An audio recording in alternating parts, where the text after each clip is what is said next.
Welcome to the Rabbi Daniel Lapin Show, a show specifically for the happy warrior. A show in which not only were no animals harmed in the production of, but no electrons were harmed. No trees were chopped down.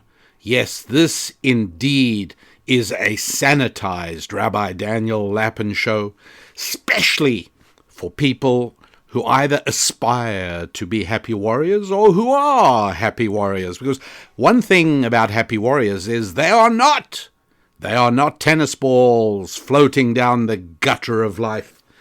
Happy warriors are not people who want to be massaged with warm butter. But happy warriors are people who delight in the challenges of life. Happy warriors are people who bounce out of bed every morning eager to tackle the work of the day. Happy warriors are people who realize that happiness is not a passive state of mind, but it is an active decision. It is a purposeful and deliberate determination. I am a happy warrior. I am happy to be alive. I am happy to be able to confront the struggles of life and deal with them, because you have to remember, pain in life is inevitable. Suffering is optional. Pain is just the dealing with life. If you are a runner, pain is what you feel round about the start of the 3rd mile. Suffering is what happens when you don't do anything about it. Pain is getting a flat tire while you're driving to a meeting. Suffering is either trying to drive on the rim or sitting there in the car wondering what you're going to do. But when you jump out of the car and change the tire, or when you call for help and somebody comes to help you, that is alleviating suffering. Suffering is optional. Pain is part of the pleasure of life. And no, I'm not masochistic in any way at all. It's just that I relish the feeling in my muscles after a workout.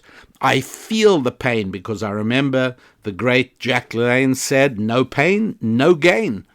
And so the happy warrior confronts the pain but makes sure it never turns into suffering.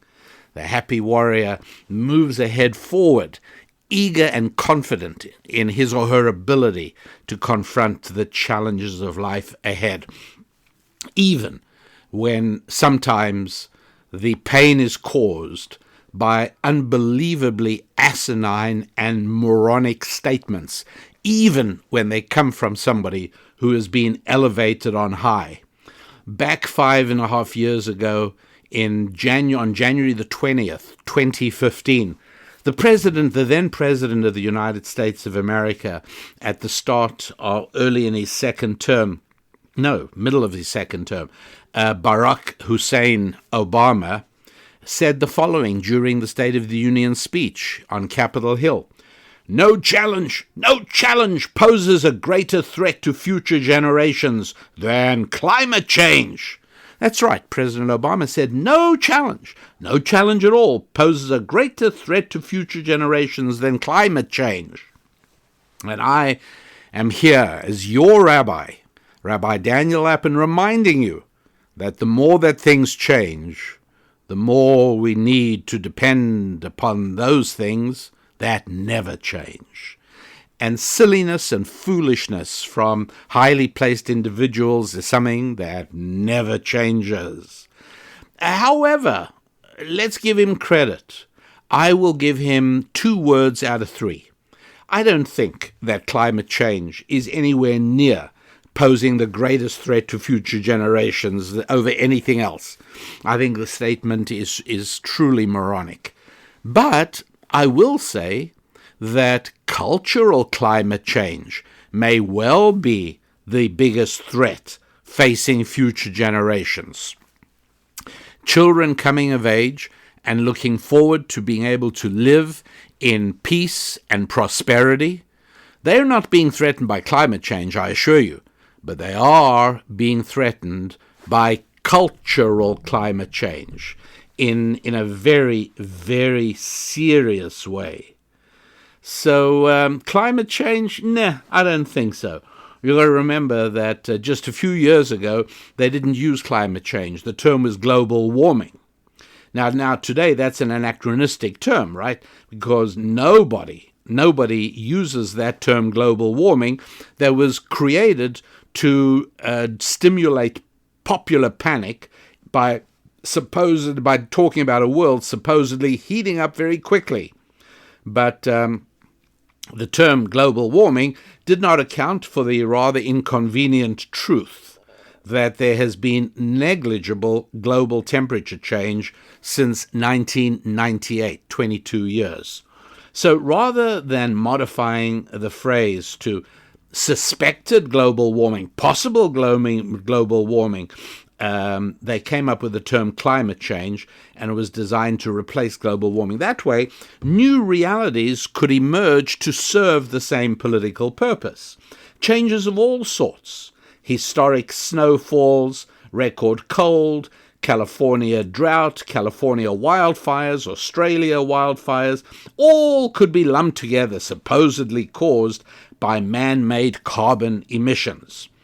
Volatile weather, tornadoes, tsunamis, hurricanes, was suddenly rebranded as climate chaos. And all of this is caused by Western industry and consumer lifestyles.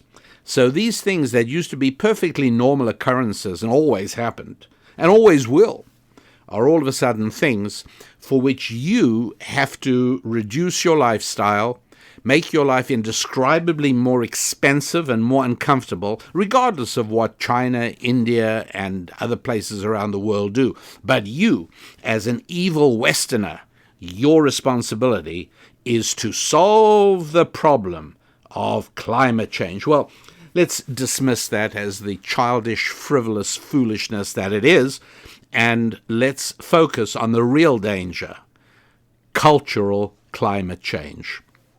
That's right, significant changes in the culture. And now that really, really does impact us, because the culture is really directly what impacts people's lives. And so you just think about it, right? Let me describe two women. On the surface of it, very similar. First woman has 7 children. Second woman has 7 children. They probably only live a mile apart from each other in many American cities and other places around the world. But here's the thing. The first woman, who has 7 children, has 7 children from 7 different men, none of whom she was married to. And those children are being raised by television, by a succession of live-in boyfriends, notably the most dangerous conditions in which a child can live. And that is an official figure, an official statistic, that the most dangerous place for a child is in a home with mom and her boyfriend. But that's a cultural thing, see? Nobody forced that on that woman. That was a decision she made, and the men who impregnated her made the decision to do what they were doing and to abandon and move on. Now, just about a mile away lives another woman with 7 children. Now, this woman is a religious woman. She might be a religious Catholic. She might be a religious Jew. She might be anything, right? But she and her husband have been married since before the birth of the first child, probably since before the conception of the first child, and they've remained married, and the two of them are absolutely committed to one another in their marriage, and they are committed to those children they've given birth to, and maybe she's even adopted some children. But there is a complete commitment, and that mother and that father, dedicated to one another, knowing full well that the beauty and passion and commitment of their marriage is one of the greatest gifts they can give their children, because one of the most certain indicators of divorce is a person raised in a divorced home. So she and her husband bestow upon their children a beautiful gift of a loving, stable, beautiful marriage, and they educate those children. They educate them in terms of obligations, not in terms of rights, but in terms of obligations. They raise them to have self-discipline and willpower. And now I ask you, take any one of those 7 children, and now let's look at any one of the 7 children of mother number 1, each of whom was conceived by a different man. And in most cases, these children actually do not know who those men really were. As a matter of fact, being raised by this particular single mom, they are probably being raised to consider men to be toxic, vile creatures. Now, I ask you, take any one of those 7 children, do you think they have the same shot at a life of happiness, fulfillment, peace, tranquility, and prosperity as any one of the children from the other from the other woman I told you about, married to a husband in a long time, stable marriage? Now, what has changed? Is it some institutional evil? Is it some systemic evil? Is it some widespread evil that causes these people to have a fairly hopeless shot at life? Or is it the culture, their culture? And I don't think it's hard for anybody who's really honest to acknowledge that it's not any form of external ism that's causing this problem, because it afflicts people of every color. It afflicts people in different countries. I've spoken before of how familiar I am with cultural dysfunction in much of England. And what I'm talking about exists exactly the same in England as it does in the United States of America. It's nothing external, my friends. It's lifestyle choices based on a deeply implanted culture that causes these 7 children to have almost no chance of a successful future. You say, well, it's government's job to make everybody equal. Government's job is to make sure that those 7 children have exactly the same shot as the other 7 at a future life of happiness. That is ridiculous and makes as much sense as it does for me to say that the government has the responsibility of making sure that I have as much chance of being hired as a swimsuit model as somebody else who actually is hired as a swimsuit model. It's the government's responsibility to make sure that I get a job dancing in a choreographic routine of a Broadway show as anybody else does. And you might say, well, you're not a child, but it's the government's job to make sure that every child has the same shot as every other child. And the answer is no. Some children win the ovarian lottery and they grow up to be very good looking. Other children win an ovarian lottery and they are just natural dancers. They're beautiful dancers. And not everybody has that. And it makes as much sense to be able to say that the government should overturn the results of that ovarian lottery, as it makes sense to say that the government has the responsibility of making sure that the 7 children of woman number 1 have the same shot in life as the 7 children of woman number 2. It's not doable. For instance, when these children reach school, one of the factors in success in school is not how much money the teachers are paid. It's not even how many children are in the class. It's not even how effective the teachers' union is, believe it or not. It is a question of whether the home atmosphere supports homework. It's whether the parents read to the child at a young age. Television doesn't do it. Please believe me on that. There's a huge difference between a child sitting on its mother's lap and looking at a book and helping to turn the pages as the mother reads to the toddler, as opposed to another toddler who's plonked down in a filthy and badly kept room in front of a noisy television set blaring, it's ridiculous to say that those two children have the same shot at life. It isn't going to happen. Children of mother number two are raised to defer gratification. That's part of growing up in a functional family. You learn that you don't get exactly what you want now. And you learn that when you're 1 and 2 and 3 and 4 years old. And so when those children grow up, do you think they are going to be more likely or less likely to save and invest rather than to spend and consume? Children of mother number one do not learn deferment of gratification. As a matter of fact, they are very much focused on getting what they want right now. Who do you think is more likely in grown life to be able to save money and invest it rather than just consume it and spend it? Children of mother number two, they learn that violence is not acceptable very early, right? When brother pushes brother, brother pushes sister, sister pulls hair of brother, that gets stopped very early. And so violence, which is a perfectly natural and normal human response, is tamped down, because so is relieving yourself whenever you feel like it, a perfectly natural and normal human response, but it's something that is not helpful for civilized human society. And so in the same way, children of mother number two learn that as natural as violence might be, it's not practiced. And children of mother number one practice violence. They actually see it. Sometimes they are the victims of it from mother's boyfriend.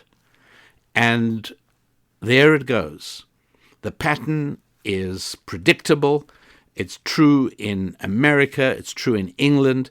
It's becoming true in other countries in Europe. And it's true in other places around the world as well.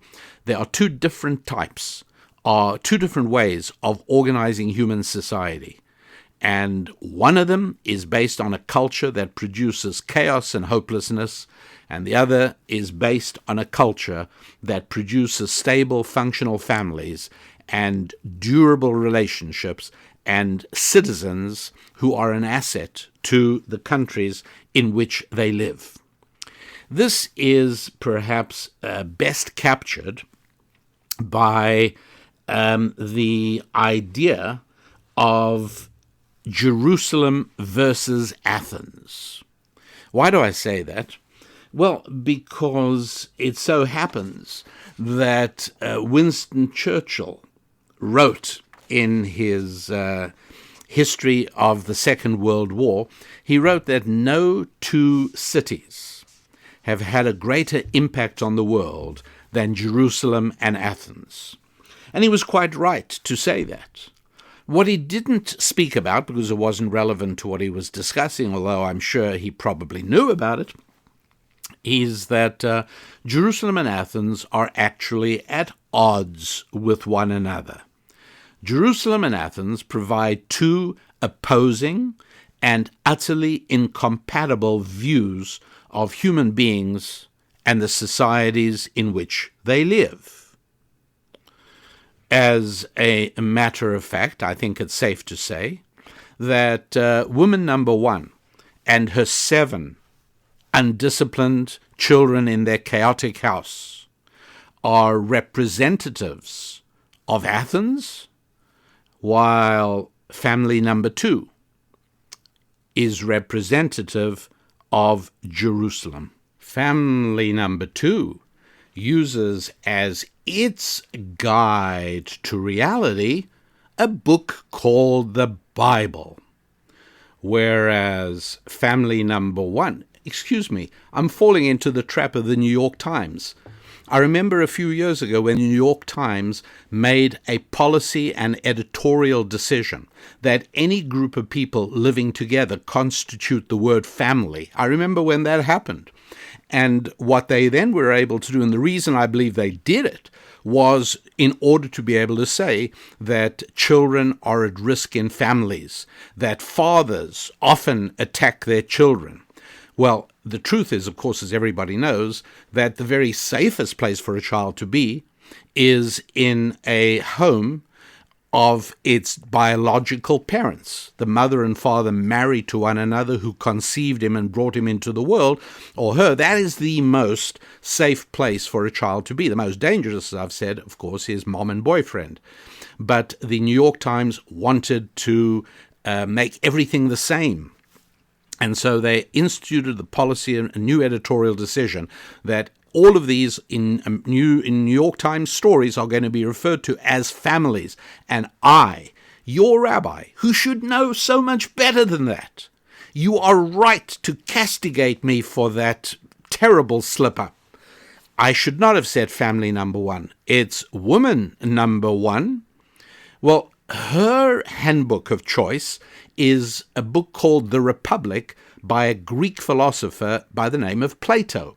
Now, in all honesty, of course, woman number one has probably never heard of Plato or even the word philosophy. So in real terms, she is not in any way using the handbook in the way that family number two or the family is using the Bible.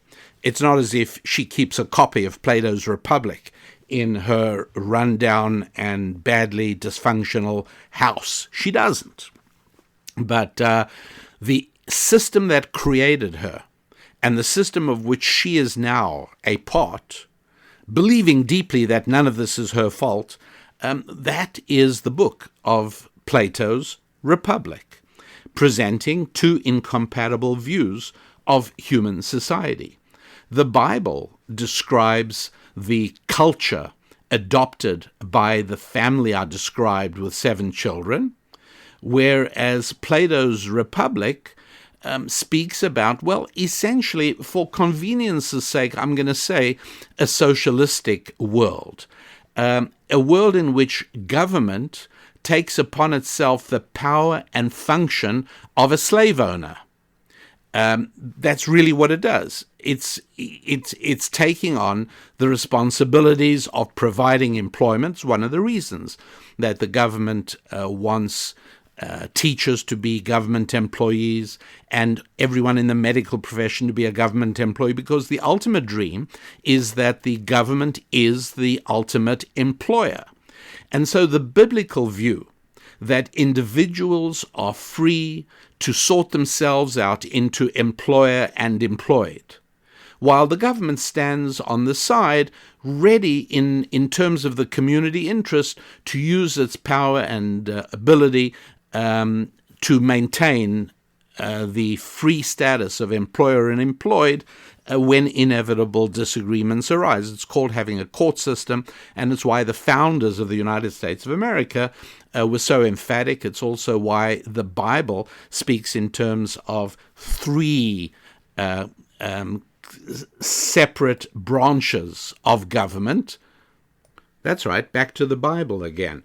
If you are among the fortunate few who own Rabbi Daniel Lapin's recommended Bible, available on my website at youneedarabbi.com, then you would turn to page 1285. And there in the book of Isaiah, chapter 33, verse 22, you're going to read, "For the Lord is our judge, the Lord is our lawgiver, the Lord is our king." And that is what lay the foundation for the idea of dividing government into the king, the executive, the lawgiver, right, the lawgiver, the Congress, and the judge, the judiciary. That's how it works. That's where it actually comes from. And it's in that framework of freedom that the family I describe live. Now, a lot of people think that socialism arose with the evil and destructive dogma of Karl Marx, but that's simply not true. It goes back to the origins of humanity, and in the Bible, Genesis chapter 9, the first 11 verses speak about the Tower of Babel. And if you are interested in knowing more about the spiritual origins of socialism and how it exerts such a fatal and seductive allure for the hearts of mankind, then you would go to my website and take a look at a 2-hour audio program called Tower of Power, Decoding the Secrets of Babel. Comes with a handbook, a guidebook that you'll be able to understand the Hebrew as well. But at any rate, over at RabbiDanielLappin.com, RabbiDanielLappin.com, go to the store and look for Tower of Power, Decoding the Secrets of Babel, if you want to go back to the origins of socialism and its powerful spiritual attraction. But most people are unaware of that, and most people assume that socialism goes back way before Karl Marx, basically to Plato's Republic. And there it is. He really lays it out. He was a central planner. That was his whole idea. And Plato really laid out the blueprint for a communist economy, which is essentially part of this. It is the definition of the state. He also laid out the whole idea of the welfare state, and it is all there, and it's rather nerve-wracking to realize that decades and decades of school children and college children, university children, are raised on Plato as this sort of grand Greek design for human living. That's what people have been taught for 50 years, at least in the United States and in the United Kingdom. So why should anybody be surprised that now children who were themselves raised in the households of people who bought into this idea, conveyed by the universities, that Plato really is the guy we should follow for the perfect layout of human society, that all this freedom stuff just causes the oppression of the underclass. I mean, this stuff is all laid out there. It's all very, very clear. But let's try and understand what the main distinctions are between Athens and Jerusalem. Okay, so Athens only perceives a world of physical reality. That's all there is. Jerusalem sees a world of spiritual reality as well. Now, there are very real implications here. For instance, the whole environmental movement springs from Athens in the sense that if you are living in a world that is only physical, then obviously there is shortage because physical things are in limited supply and physical things also do not last forever. All right, there was a certain amount of gold in the ground 1,000 years ago, and there is considerably less gold in the ground now because a whole lot has been taken out. That's right. Time moves along, things change, and physical quantities tend to diminish or even die. They go away. And so we've got to understand that there are real-life consequences. If you and your family and your neighborhood and your city and your society buy into Athens, then you automatically will also find yourself buying into a culture of shortage. And therefore we must recycle. That's a sacred sacrament of the culture of Athens, because we live in a world of shortage. But if you live in a culture of Jerusalem where the spiritual is as much a reality as the physical, well, then we understand that the true value comes from the creativity of human genius, and that's where it all finds its heart, and that everything flows from that culture. Wealth flows from the culture of Jerusalem. poverty flows from the culture of Athens. Poverty for everyone except the rulers, that is. Plato, who was himself of the ruling class in Athens, made quite sure that in his system the rulers did quite well, and so it has been in every communist or socialist culture since then. The underclass is kept the underclass so that their dependence upon the state will never diminish, whereas the upper class. And so if you've wondered why in the United States of America you've seen so many cases of governors of states violating their own COVID lockdowns to eat at expensive restaurants or to experience expensive services, it makes perfect sense. They are actually, if not baffled, at least irritated by your indignation. How dare you not understand that the rulers are different? Plato laid this out very clearly in the Republic. A world in which only the physical was real, there was no spiritual. There's another part of that as well. And that is that if only the physical matters, and that means we really do live in a world of limitations, then you and your whole culture, and you may not know the reason, and you may not know anything about Plato, and you may not be conscious of how these ideas are implanted in your soul, but nonetheless, you will be agitated by the concept of shortage in the world because you are a child of Athens. But if you're a child of Jerusalem, then you are taught the infinite. And by the way, here you might find this interesting. And if any of you are utterly allergic to the Bible, then go along and get yourself some coffee for the next 3 or 4 minutes while I show you how those people who subscribe to the culture of Jerusalem and for whom the textbook is not Plato's Republic, but God's Bible, well, they see something very differently. By the way, if you're neutral about the Bible, then you will find this interesting. In other words, you do not have to buy into my view that the Bible is divine. You don't have to buy into that. You'll nonetheless find it interesting that a book that has sat at the epicenter of Western civilization for 2,000 years has this rather interesting phenomenon. And that is the following. In the English language, there is a letter frequency table, right?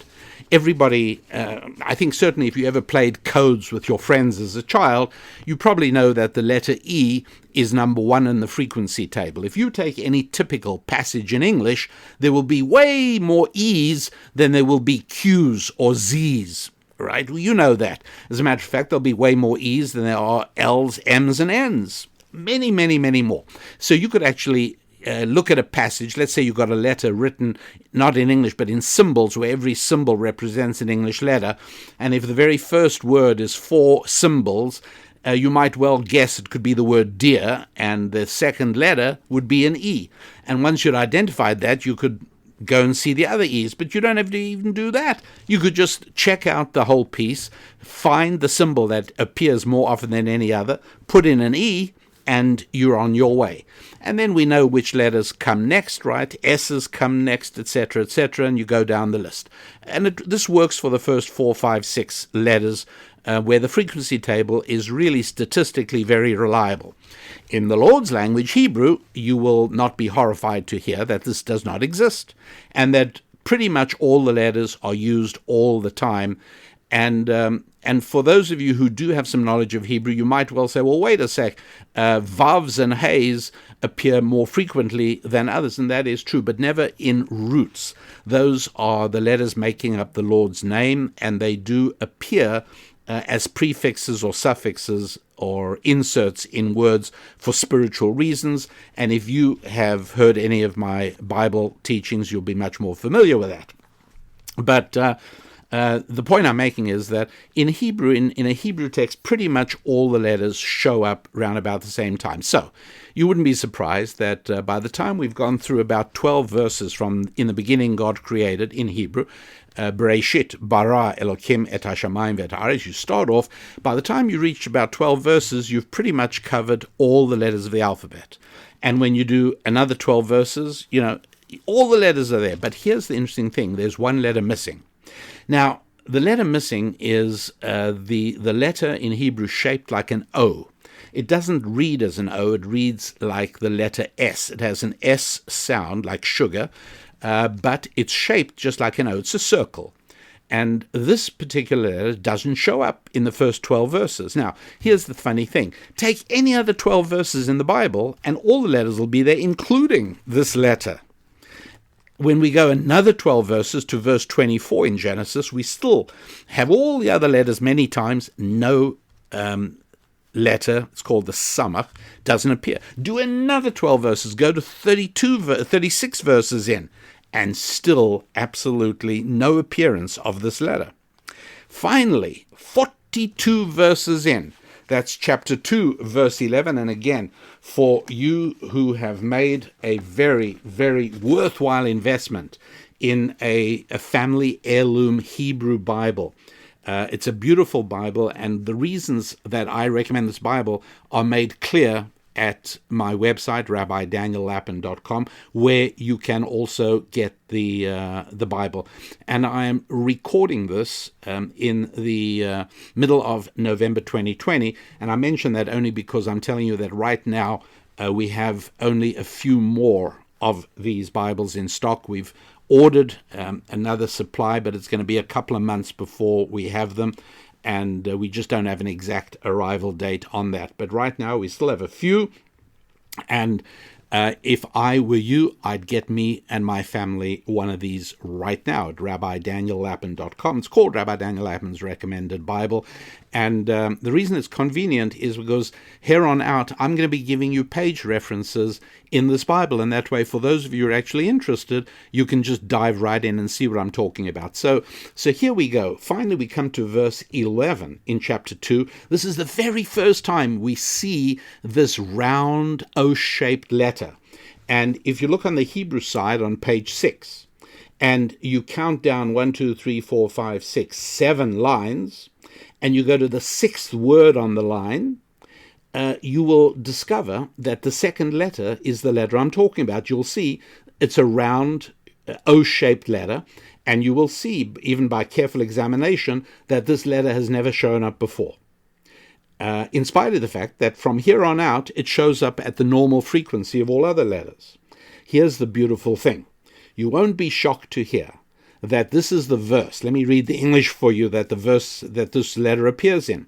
That it is talking about 4 rivers coming out of Eden. It says it is the one that encompasses the whole land of Havilah. That word compasses means surrounds. What could be more appropriate than that the very first appearance of a letter shaped like an O, whose shape screams out the idea of surround. You can hear the word around right in there. And it appears in the word that says surround. In other words, my friends, you're going to love this. You're going to love it. This letter stands for confinement, limitation, limit. In other words, if somebody, draws a circle around you and says, stay in that circle, as children do in games, then you are limited by that circle. Anytime there is an encirclement, you are confined. And so this letter has as its meaning consistently throughout all of Scripture, when this letter appears, it signifies confinement. So much so, by the way, and I'm not going to go deeply into this now, but later on, when expansiveness is being described as growth and fertility are described later in the book of Deuteronomy, the Bible goes to great lengths to avoid the use of this letter, using bizarre words only there, because you cannot use this letter when you're talking about limitlessness. And so the Bible shows that this letter, speaking about limits and encirclement and confinement and restriction, this doesn't show up till way into the 42nd verse. Up till then, it's postponed in order that you should understand that those who shape their culture according to this book, namely the culture of Jerusalem versus Athens, this book, we don't recognize limit. There is no limitation. And sure enough, it's not a surprise that those who live according to the culture of Jerusalem do not teach their children about shortage and limitation and confinement. They teach their children about a world of opportunity and possibility and potential, and everything is an opportunity. Is it any wonder that the children of Jerusalem are more prosperous than the children of Athens? Of course it isn't. It makes perfect sense. In the Athens worldview, youth is worshipped. Age is viewed as just an unfortunate and best ignored episode. Youth is worshipped. Age a whole lot differently. In the Jerusalem scenario, you would look at an older couple sitting down maybe with 4 generations of their descendants. And if you were part of the Jerusalem culture, you'd see beauty. You'd see in their lined faces the years of love and sacrifice and accumulated wisdom and memories. And your response would be, how beautiful is that? But if you're part of Athens culture, you put a photograph of a vapid, self-indulgent, self-absorbed, and underdressed young woman on the cover of a magazine, and millions of Athenians genuflect as they pick it up at the newsstand. You know, Jerusalem used to be a sort of code word that meant God's blueprint for how people can best live. In the early 17th century, one of the people who came to settle North America, one of the pilgrims by the name of John Winthrop, he told those about to travel with him to America that they are going to this new land to be building a shining city upon a hill. And almost everybody in his audience would have realized that he meant a new Jerusalem in the new world. The old world, that is to say England, also knew that Jerusalem meant a godly and ideal way of life. William Blake was an English poet who wrote a poem you'd probably enjoy reading, and it was called The New Jerusalem. Let me read the closing lines. I will not cease from mental fight, nor shall my sword sleep in my hand, till we have built Jerusalem in England's green and pleasant land. Do you follow what I'm trying to convey to you? That we live today in an extraordinary moment in the last 2,000 years of human history, in that you have influential people and even people we regard as educated who literally do not know anything at all about the Bible. They literally do not know if Leviticus is an aftershave lotion or a book. They literally don't know that. But it wasn't always this way. Once upon a time, people knew what Jerusalem signified, and they knew what Athens signified. And so all I'm really doing is restoring your natural legacy. I'm telling you the things that your ancestors knew, and that is that the choice facing everybody all the time is, do you want to live in Athens or do you want to live in Jerusalem? Now, not every exponent of Jerusalem is a beautiful, noble, ideal person. I mean, even King David himself had flaws. It was part of the reason he wasn't able to be the one to build the temple. It was his son Solomon who did that. And Solomon was not without his flaws. Sometimes people who do great things for Jerusalem are flawed people, like we all are. And sometimes not everybody who builds Athens and not everybody who promotes and advocates for Athens is a horrible human being. Many times they are, but sometimes they're very nice people. But none of that matters, because it's not whether the person himself is perfect or flawed. The issue is the culture. What is being promoted as the model for human living? Athens or Jerusalem? And you've got to say, is youth promoted, or is age seen as venerable and valuable and an appreciation of wisdom? You see, The problem, if you are Athenian and you adhere to the physical view of reality, then you understand that you probably hit perfection at about the age of 18. Would you agree? And then from then onwards, I'm sorry to tell you this, but from then onwards, it's pretty much downhill. Right? I mean, how can even a man or a woman in good physical shape at the age of 52 compare to themselves at age, shall we say, 19? It doesn't work. It simply isn't how the world really works. But if you live in Jerusalem, well, then the spiritual really matters. And so, yes, it's a bit sad that I'm not quite as good looking as I was when I was 19, but it's okay because I have so many compensating advantages. I'm not nearly as dumb as I was when I was 19. I have acquired some wisdom. And in addition to that, I have built a family. And I have built some finances. And all these things matter, not just the physical. That's if you live in Jerusalem. But if you live in Athens, well, then only the physical matters. And you want to preserve that as long as possible with all kinds of expensive treatments in order to maintain the physical. As a matter of fact, one of the medications for preventing men from revealing their age by means of graying hair is a hair dye for men called, appropriately, Grecian formula. Well, how could it possibly have been more appropriate? It is the Athenian way. You try and preserve these things forever. You know, in the early 1800s, for a very short time, there lived another English poet. I spoke before about William Blake and New Jerusalem. This guy's name was John Keats.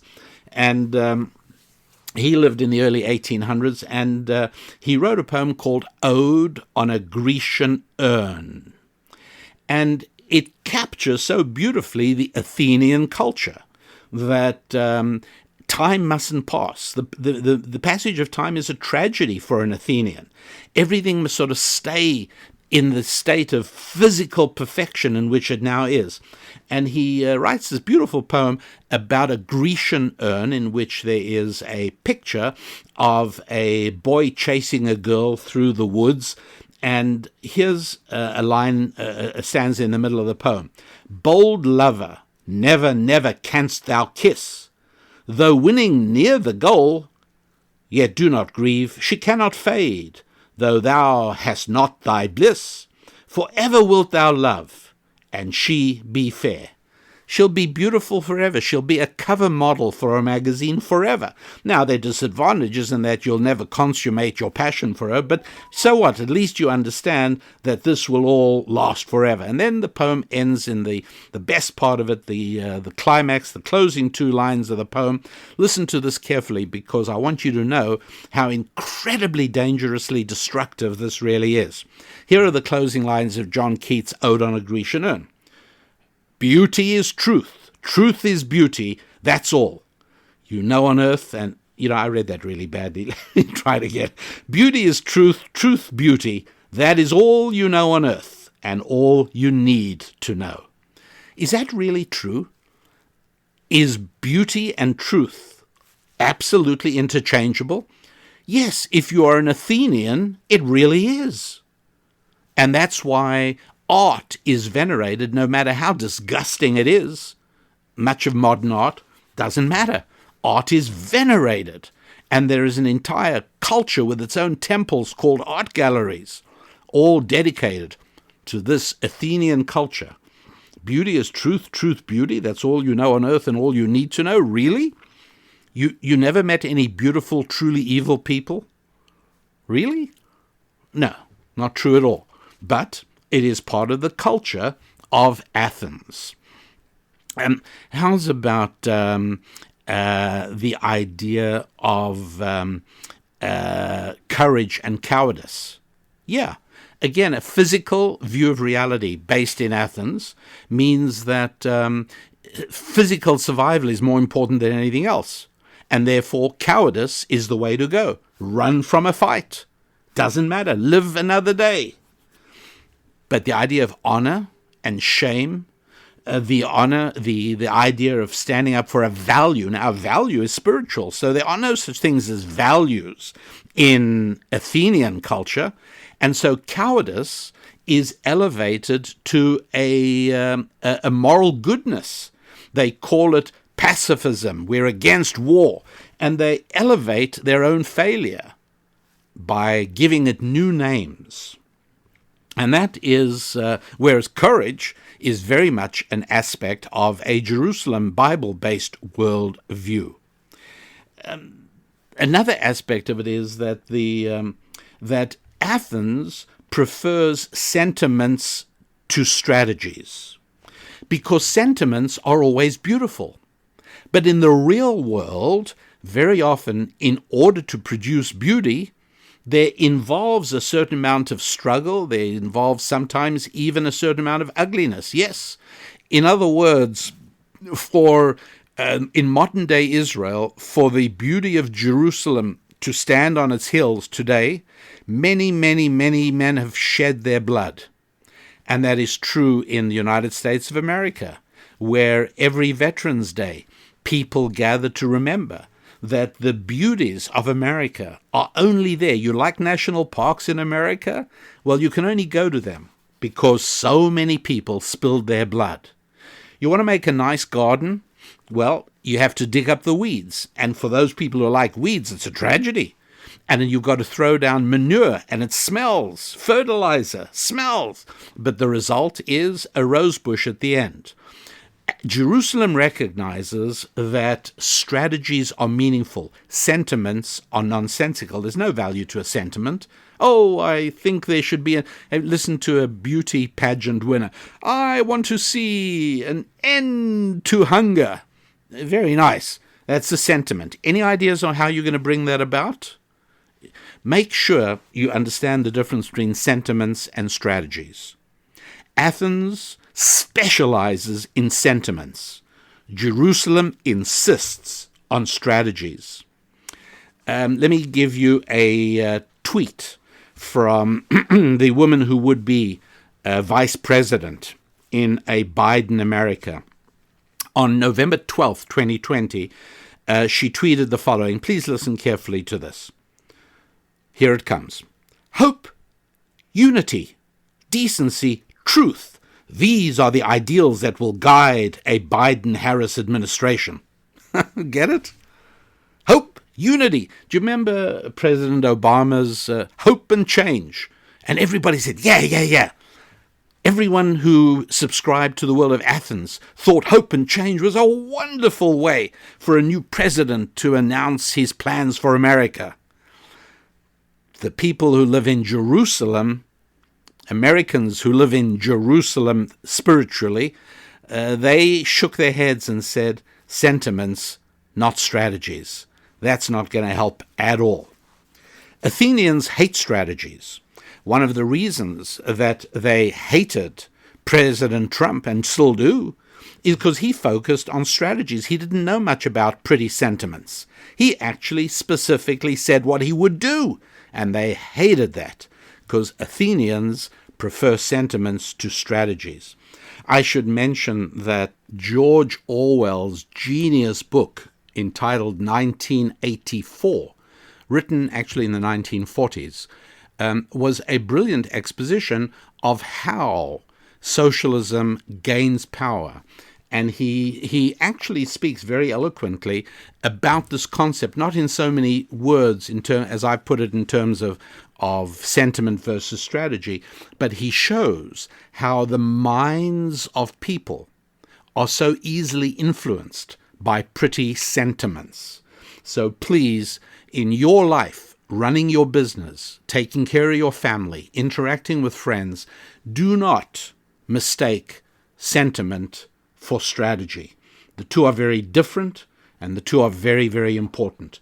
Athens loves sentiment, and they all applaud and they jump up and down with excitement because everything is going to be so beautiful. It's all going to be about hope and unity and decency and empathy and truth. Yeah, right, exactly. And we're going to follow science. Yeah, that's right. And I've spoken about this before. If you are an Athenian and you live in a world that is only physical in nature, then nothing is more important than physical survival. And therefore, the world of public health is paramount. And that means that when public health experts speak, the rest of us have to genuflect and obey.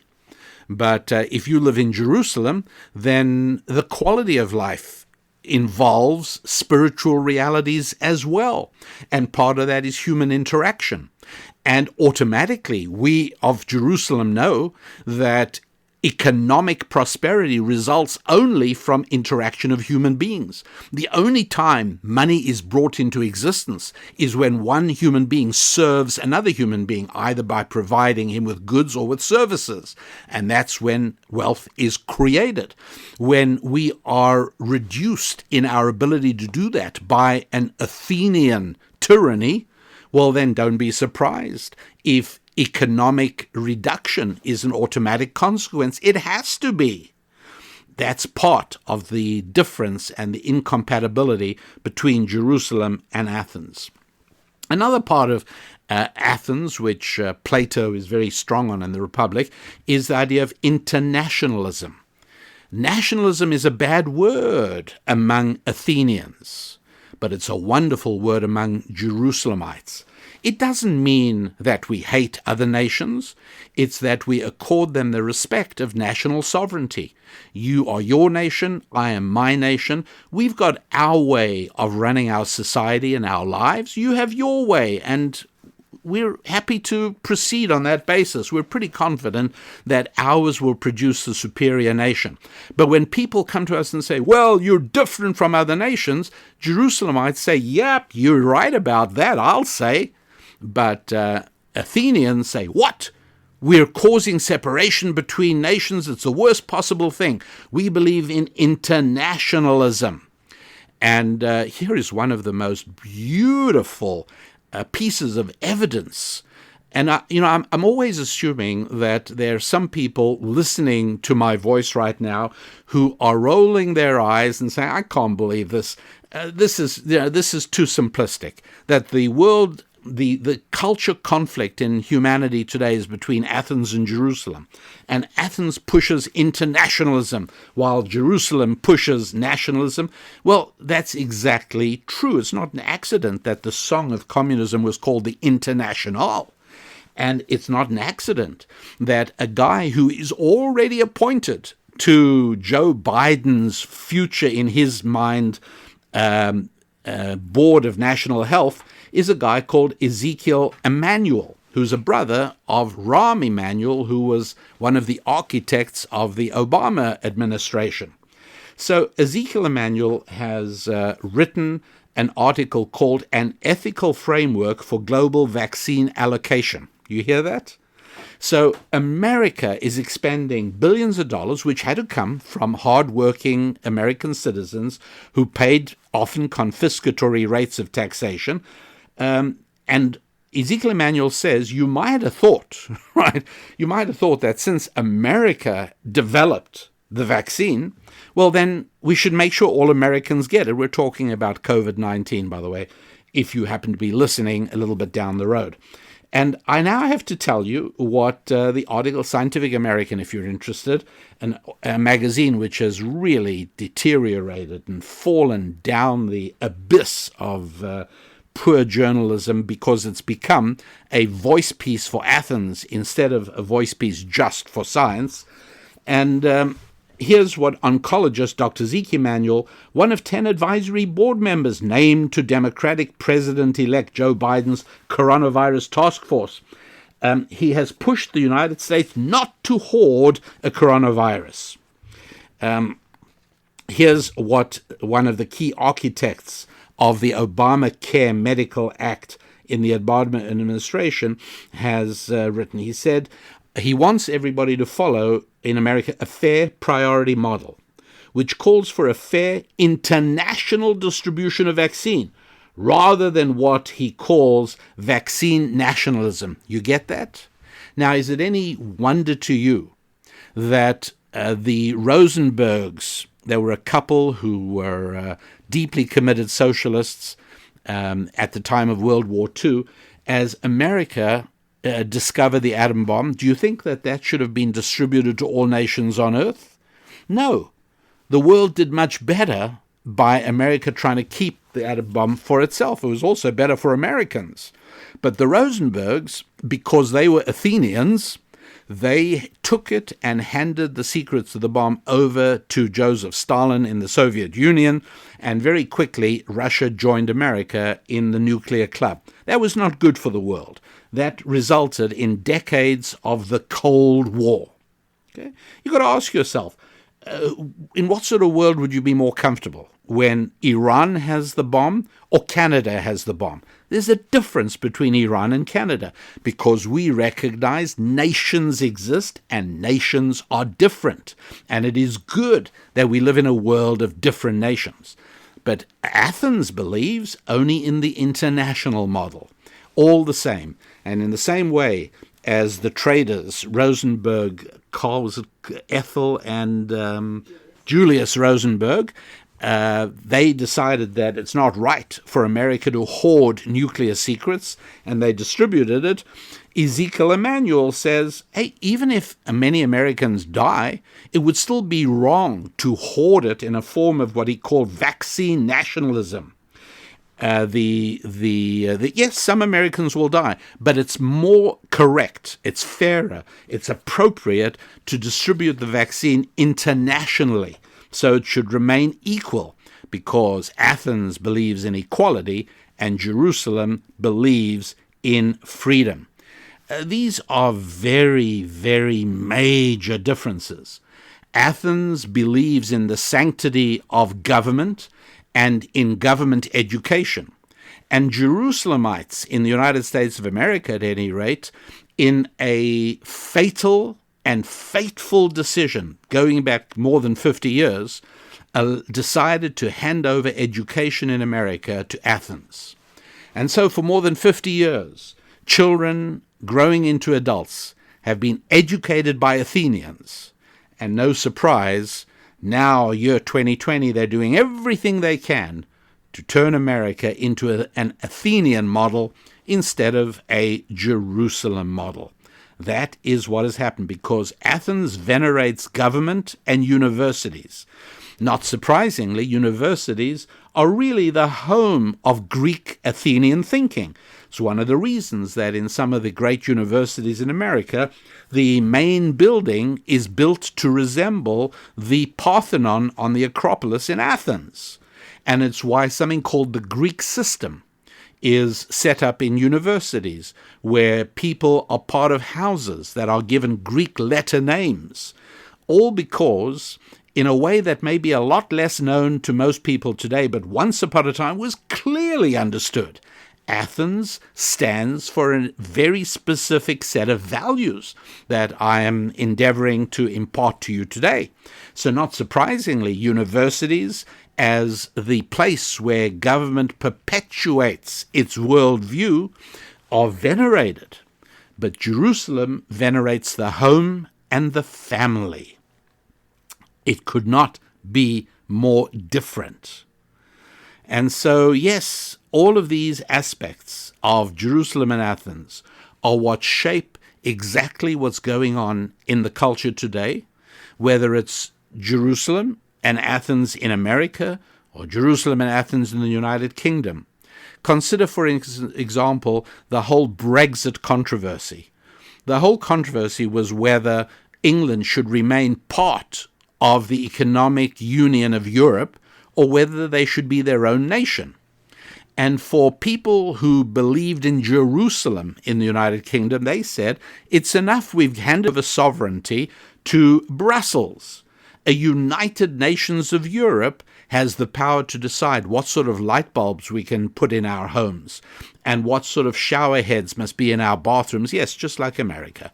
And so ordinary Britons, and I say ordinary because they are usually not the so-called ruling elite, because Plato made clear that the ruling elite, his crowd, would have the power.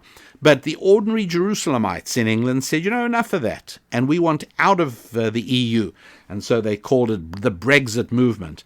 And the ruling class in England was outraged and highly indignant that people couldn't understand how important it was to do away with nationalism. And we should all be one United Nations. Yes, that's one of the reasons. Athenians love the United Nations. They have an almost childlike faith in the UN, in the United Nations.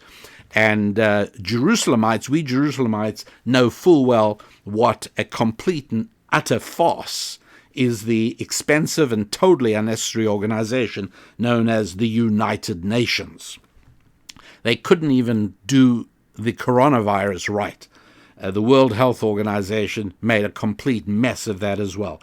Any attempt to do away with nationalism, to do away with nations, to try and turn nationalism into a bad word, that's part of Athens. You got to recognize it. But Jerusalem gets it right. Now, I should definitely mention that this is very much on my mind, because at the time I'm recording this, we happen to be just a couple of weeks out from the Festival of Lights called Hanukkah.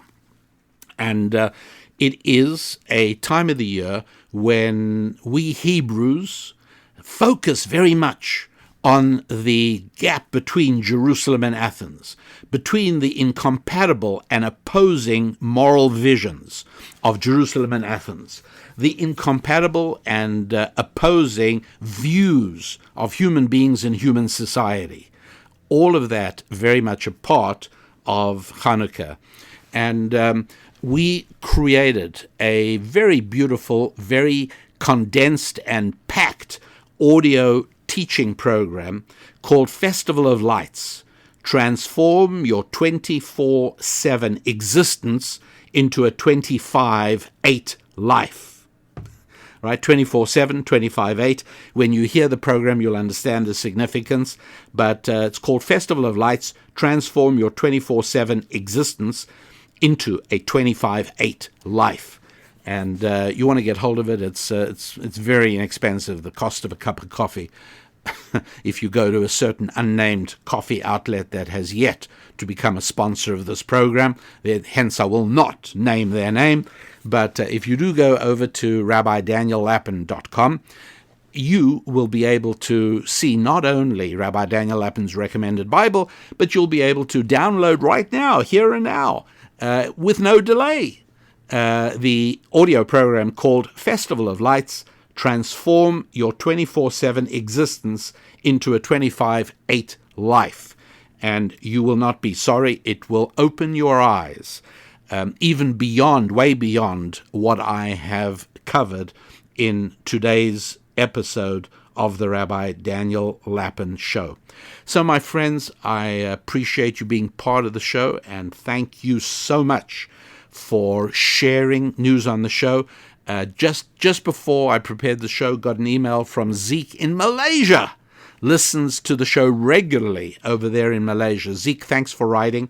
And again, over at RabbiDanielLappin.com, not only will you see the Bible, Rabbi Daniel Lappin's recommended Bible, not only will you see the audio program Festival of Lights, Transform Your 24/7 Existence into a 25/8 Life, you will also be able to send me a communication, or Mrs. Lappin. We usually read them together. We love hearing from you all, and many of you have discovered that, yes, indeed, we do respond to as many as we possibly can. Now, we tend to respond a little bit more nowadays at our special site, specially for you listeners to the podcast. It's called WeHappyWarriors.com. That's right. Well, you understand my relationship with each and every one of you happy warriors or aspiring happy warriors. And so that's why we have a website called We Happy Warriors. That's exactly what it is. So, again, comments to us there at We Happy Warriors also get very speedy response from both Susan Lappin and me. So when you have a chance, do drop by www.wehappywarriors.com happywarriors.com. It's a club for all of us happy warriors, and you'll be able to hear from us over there. When you do, by the way, you'll also be able to download our newest book called The Holistic You. Very, very important. Okay, important stuff. Basically, how each and every part of the 5 parts of your life, your faith, your friendships, your family, your finances, and your physical fitness, how all of those 5 parts of your life interact with one another and impact one another. And so, yes, if things are not going great on the social friendship level, okay, then maybe you need to be aware of something on, who knows, your fitness level or your financial level. If things aren't going well on your family front, your romantic front, who knows? You may be not realizing the holistic you. You may not be realizing that you are one integrated entity. That's how the good Lord created us. All of that over at wehappywarriors.com. So life's got a little more complicated, hasn't it? I've now got to tell you about not just one website of RabbiDanielLappin.com. I've got to tell you about the second one, wehappywarriors.com. But especially in these days when building connections is more difficult and more important than ever, we are feeling our way into better ways in order for us to remain in touch with those people who are most important to us, and that is you, happy warriors. So until next week, when I once again look forward to the privilege of spending a little more time together with you, I wish you a week of very good times with your family, good times with your faith, good times with your friendships, good times with your finances, and good times with your fitness. I'm Rabbi Daniel Lappin. God bless.